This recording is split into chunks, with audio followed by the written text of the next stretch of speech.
Hey guys, how's it going? I'm standing here with a dude named Hoogie, who's actually guitar tech formerly for Lamb of God, and is going to hit the road with Shinedown next week. How's it going, dude? Good, great.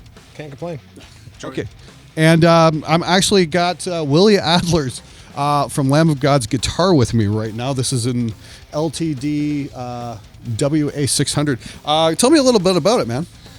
This particular guitar, actually, I worked for, had the pleasure of working for John Campbell and Willie Adler from Lamb of God for about 5 years. I was their tech from 2009 until last year. And this particular guitar, we actually took over to, it was South America, I believe, and did a tour.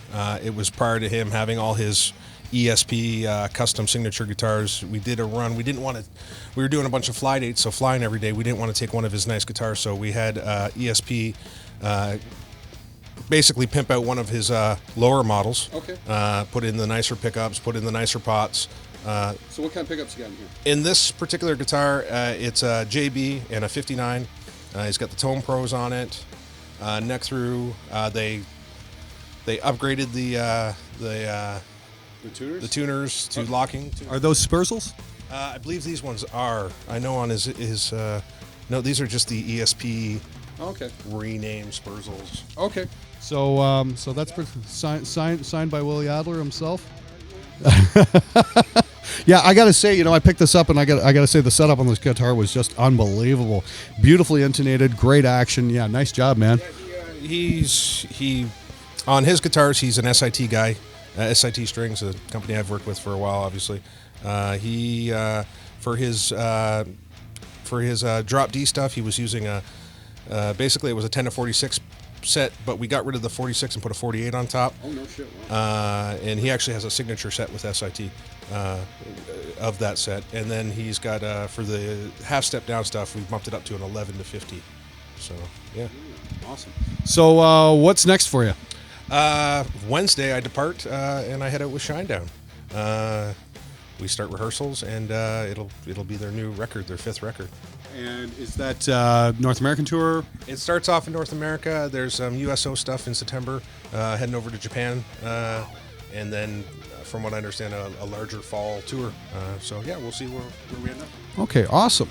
So you actually run your own company as well, called WB Gear. I work with a bunch of different brands, and we do endorsements for bands, different levels of endorsements. Right on. And you're so one of those is Prestige Guitars, which I'm going to be demoing very shortly. What other brands are you working with? For strings, I work with SIT Strings. Picks, in-tune guitar picks. You get some custom picks out of them. We've got Prestige Guitars. All of the cases that I use, road cases, are made by Mental Case. They're a company out of Nashville. Yeah, I got to say, yeah, I've just been really impressed by all the different cases you've been showing me around here. They're actually really nicely built. They've added up over time, yeah. And then what else do I work with? There's a cable company out of Chicago called Bestronix Pro Audio. Oh, right. They can custom make anything, any snake, any room. They do a lot of cool stuff too. Right on. So I just got to ask, for everybody who's ever wondering, like, what's it like being out on the road, as a guitar tech? Like, what does your day entail?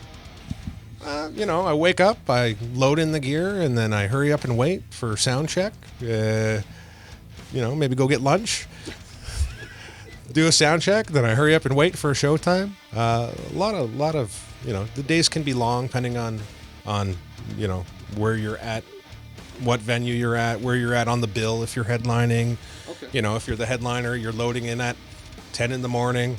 Obviously you don't play till 10 at night. There's 12 hours right there. If you're the opening band, you might not show up until 5 and quickly set up and do your thing and get out of the headliner's way. Okay. Yeah, so what do you do? What do you do to kill the time? During the day. Once you've got everything ready to go and you're waiting for showtime. Do you play a lot of Clash of Clans? I like naps. I like taking naps. An afternoon nap does not hurt. Is there actually anywhere to go take a nap?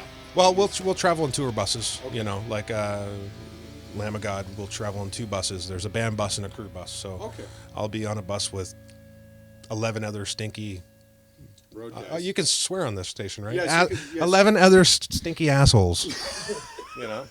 Basically, it's a fart tube traveling down the road for however many weeks.